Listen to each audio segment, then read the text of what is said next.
اللہ الرحمن الرحیم۔ چوتھے سبق میں ہم نے مخاطب اور غائب اور متکلم کی ضمیریں پڑھی تھی مذکر اور مؤنث کے اعتبار سے۔ اسی طرح ہم نے 3 نئے الفاظ سیکھے تھے، حل، نعم اور لا۔ اب اسی کی تمرین ہے جس میں ہم نے ان ساری چیزوں کو حل کرنا ہے۔ تو تمرین کا پہلا سوال ہے، مندرجہ ذیل الفاظ کو جملوں میں استعمال کریں۔ یہ کل 10 الفاظ ہیں، ان میں سے 5 مذکر ہیں اور 5 مؤنث ہیں، تو آپ نے ان کا جملہ بنانا ہے۔ جملے میں آپ حاضر کا جملہ بنا لیں، غائب کا جملہ بنا لیں، وہ آپ کی مرضی ہے۔ ہم ایک ایک کر کے بناتے ہیں۔ پہلا لفظ ہے عالم، تو اس میں آسان ہے، ھذا عالم، یہ عالم ہے۔ دوسرا ہے تاجر۔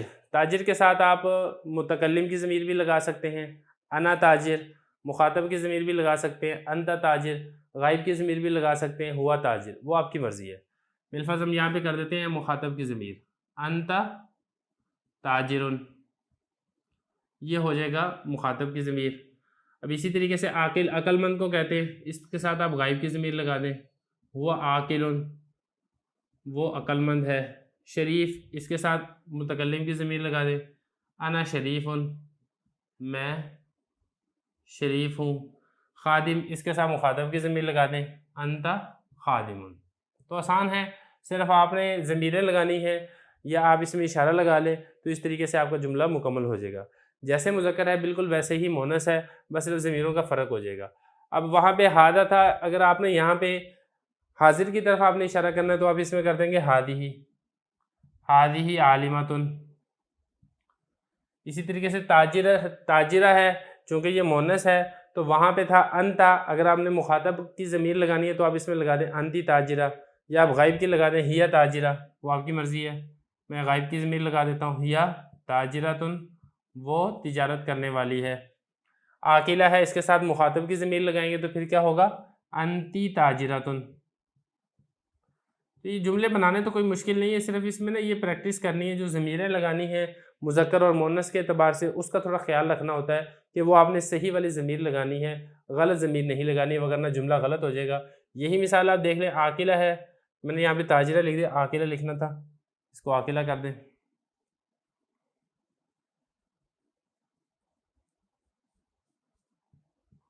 اگر میں یہاں پہ انتی کے بدلے میں انتا کر دوں گا تو یہ جملہ بالکل غلط ہو جائے گا، کیونکہ یہ مؤنث ہے تو اس کے لیے مؤنث کی ہی ضمیر لانی ضروری ہے۔ شریفہ، انا شریفۃ، متکلم کے متعلق میں آپ کو بتا چکا ہوں، چاہے مذکر ہو چاہے مؤنث ہو، اس میں کسی قسم کا کوئی فرق نہیں ہوتا۔ انا شریفۃ، میں ایک شریف خاتون ہوں۔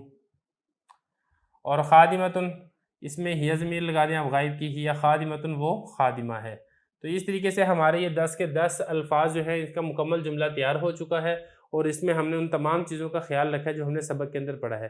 یہ پہلا سوال ہے۔ تمرین کا دوسرا سوال ہے، مندرجہ ذیل سوالات کے جوابات لکھیں۔ یہ کچھ سوالات ہیں عربی کے اندر، آپ نے پہلے تو ان سوالات کو سمجھنا ہے۔ جب آپ کو ان سوالات کی سمجھ آ جائے گی پھر آپ نے اپنی فہم اور اپنی عقل کے مطابق اس کا درست جواب لکھنا ہے۔ ایک ایک کر کے ہم سوالات دیکھتے ہیں، پھر اس کے جوابات کی کوشش کریں گے۔ پہلا سوال ہے، حل انت موظف، کیا تم ملازم ہو؟ اگر تو آپ واقعی ملازم ہیں تو پھر آپ کہیں گے نعم انا موظف۔ تو سب سے پہلے سوال کے جواب میں آپ نے حل کا جواب یہ دیکھنا ہے کہ جو بات پوچھی جا رہی ہے وہ بات آپ میں موجود ہے یا نہیں ہے۔ اگر وہ بات آپ میں موجود ہے تو پھر آپ اس کے جواب میں سب سے پہلے نام بتائیں۔ ایک آپ نے نام بتا دیا، اور پھر دوسرے نمبر پر آپ یہ دیکھیں وہ سوال آپ کے متعلق کیا جا رہا ہے، مخاطب کے متعلق کیا جا رہا ہے یا غائب کے متعلق کیا جا رہا ہے۔ اگر آپ کے متعلق کیا جا رہا ہے تو پھر آپ اس کے جواب میں متکلم کی ضمیر لے کر آئیں گے، اور آپ کہیں گے نعم انا، جی ہاں میں موظف یعنی ملازم ہوں۔ اب دوسرا سوال ہے، حل انت مسلم، کیا آپ مسلمان ہیں؟ اب یہ دیکھیں سوال میں اس کے جواب میں چونکہ اس بات آنا ہے تو آپ اس کے جواب میں لے کر آئیں گے نعم، جی ہاں۔ اور دوسری بات، یہ مخاطب سے سوال کیا جا رہا ہے، میرے مخاطب اپنے مخاطب یعنی مجھ سے سوال کر رہا ہے اور میں نے اپنے متعلق جواب دینا ہے تو پھر میں اس کے جواب میں انا لے کر آؤں گا، اور چونکہ میں مسلمان ہوں لہذا میں کہوں گا نعم انا مسلم۔ تیسرا سوال ہے، حل انت پاکستانی، کیا آپ پاکستانی ہیں؟ تو یہاں پر بھی دیکھیں مخاطب اپنے مخاطب یعنی میرے متعلق سوال کر رہا ہے، اور اس کا جواب بھی چونکہ اس بات میں ہے لہذا اول تو میں شروع میں نام لے کر آؤں گا، اور مخاطب کے اعتبار سے میں اس میں متکلم کی ضمیر لے کر آؤں گا، اور میں کہوں گا نعم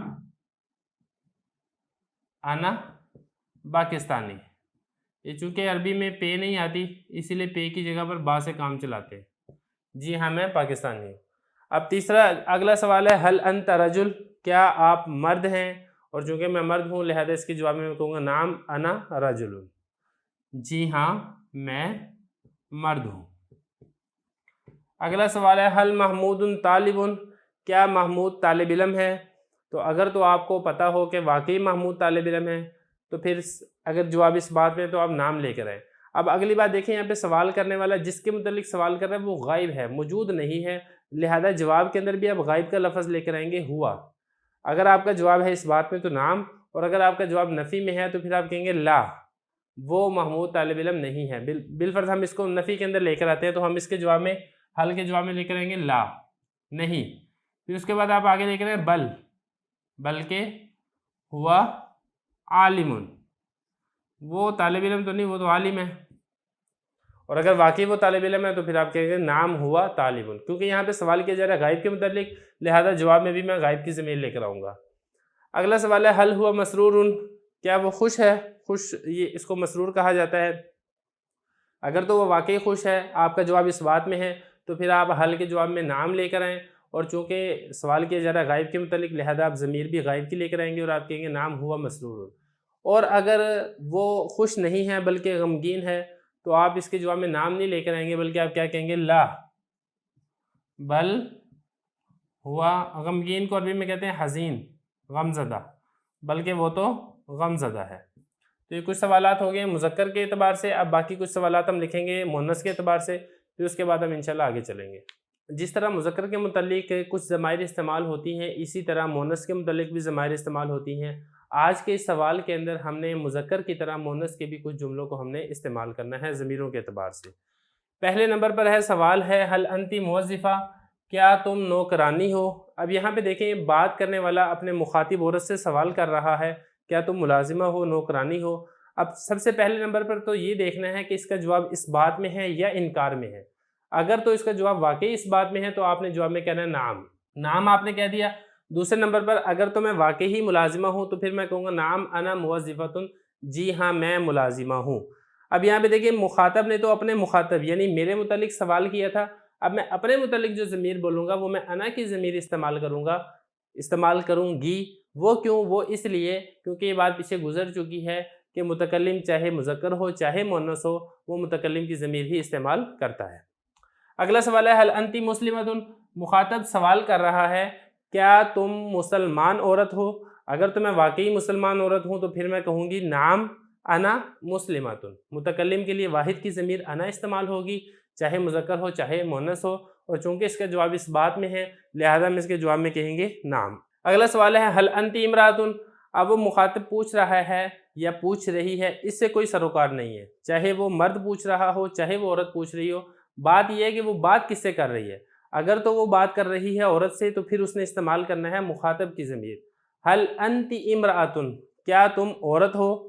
تو اگر اس کے جواب میں واقعی عورت ہوں گی تو پھر میں کہوں گی نام انا امرأۃ، کیونکہ واحد متکلم کی ہی یہاں پر ضمیر استعمال ہوگی، جیسا کہ میں نے یہاں پر اس کا جواب بھی لکھ دیا ہے.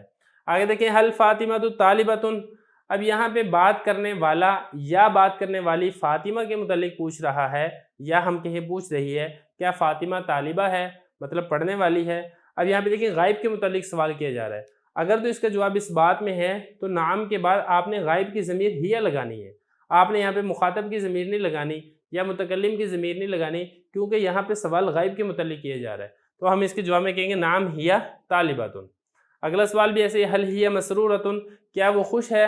اگر تو وہ واقعی خوش ہو تو آپ اس کے جواب میں کہیں گے نام ہیا مسرورۃ، اور اگر وہ خوش نہیں ہے تو پھر آپ نام نہیں لے کر آئیں گے بلکہ آپ کہیں گے لا بل ہیا حزینۃ، بلکہ وہ تو غمگین ہے. تو یہ ہمارا یہ والا سوال مکمل ہو گیا. سبق نمبر 4 کی تمرین کا آخری سوال ہے مذکر الفاظ کو مؤنث میں تبدیل کریں. یہ کچھ الفاظ ہیں مذکر ہیں، جملے ہیں تذکیر کے، اس کو آپ نے مؤنث جملے بنانا ہے. بہت آسان ہے. جملے کے 2 جز ہیں، ان دونوں جزوں کو آپ مذکر سے مؤنث کے اندر تبدیل کر دیں. کیسے تبدیل ہوگا دیکھ لیتے ہیں. ہادہ صالح، یہ نیک مرد ہے. تو ہادہ جیسے مذکر کے لیے استعمال ہوتا ہے اسی طرح مؤنث کے لیے ہادہ کے بدلے میں ہادی استعمال ہوتا ہے. تو اب ہادہ کو حاضی سے تبدیل کر دیں تو یہ ہادی ہو جائے گا. اور صالحن جیسے مذکر ہے اس کو مونس بنانا ہو اس کے آخر میں گولتا لے آئیں تو یہ بن جائے گا ہادی صالحتن، یہ نیک خاتون ہے۔ اسی طرح دوسرا جملہ بھی ایسی بنے گا ہادہ کاتبن، یہ کاتب ہے لکھنے والا ہے، مذکر کے لیے آ رہا ہے تو ہادہ کو حاضی ہی کر دیں، کاتبن کو کاتبتن کر دیں تو یہ بن جائے گا ہادی کاتبتن، تو یہ مذکر سے مؤنث بن گیا۔ اسی طرح ہادہ متعلمن، یہ طالب علم ہے تو ہادہ کو ہادی ہی، متعلمن سے متعلمتن، آخر میں گولتا لگا دیں گے تو یہ بن جائے گا ہادی متعلمتن۔ آگے چلیں انت ولدن، یہ تو اس میں اشارہ تھے پیچھے جملے، آگے ہے ضمیر آ گئی ہے۔ انت ولدن، واحد مذکر مخاطب کے لیے انتا آتا ہے، اسی طرح واحد مؤنث مخاطب کے لیے انتا کے بدلے میں انتی آ جاتا ہے، تو آپ نے انتا کو انتی کر دینا ہے۔ ایک تو یہ فرق ہو گیا، اور دوسرا یہ کہ جیسے لڑکے کے لیے عربی میں ولد آتا ہے اسی طرح لڑکی کے لیے عربی میں بنت آتا ہے، تو آپ نے جملہ ایسے بنانا ہے انتی بنتن، تم لڑکی ہو، تو اس طرح یہ والا جملہ عربی میں مذکر سے مؤنث میں تبدیل ہو جائے گا۔ آگے چلیں ہادہ شریفن، یہ شریف مرد ہے تو ہادہ کو کریں گے ہم نے ہادی ہی، اور شریف کو شریفتن کر دیں گے، یہ شریف خاتون ہے۔ اسی طرح ہوا کریمن، وہ عزت والا مرد ہے، کرامت والا مرد ہے، تو آپ نے ہوا کو کر دینا ہے ہیا، اور کریمن کو آپ نے کر دینا ہے کریمتن، یہ بن جائے گا ہیا کریمتن۔ اسی طرح یہ مذکر سے مؤنث میں تبدیل ہو جائے گا۔ اگلے جملے بھی ایسے ہی ہیں، ہوا مریض، وہ مریض ہے۔ اب یہ دیکھیں واحد مذکر غائب کے لیے ہوا ضمیر استعمال ہوتی ہے، تو واحد مؤنث غائب کے لیے ہوا کے بدلے میں ہیا آ جاتی ہے، تو آپ نے ہوا کو ہیا سے بدل دینا ہے اور مریض کو مریضتن بنا دینا ہے کہ وہ مریض خاتون ہے۔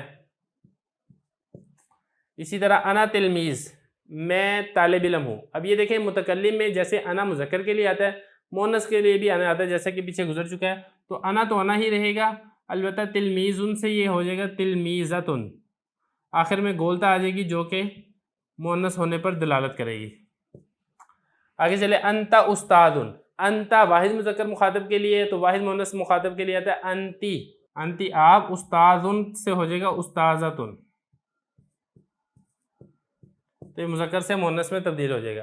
آخری جملہ ہوا ولدن، تو ہوا ہو جائے گا ہیا، اور ولد چونکہ لڑکے کو کہا جاتا ہے اور لڑکی کو کہا جاتا ہے بنت، تو یہ بن جائے گا ہیا بنتن۔ تو اس طرح یہ مذکر سے جملے مؤنث کے اندر تبدیل ہو جائیں گے۔ اسی کے ساتھ ہی ہمارے چوتھے سبق کی تمرین مکمل ہو گئی ہے۔ اگلے لیکچر میں ہم انشاءاللہ پانچویں سبق کو شروع کریں گے۔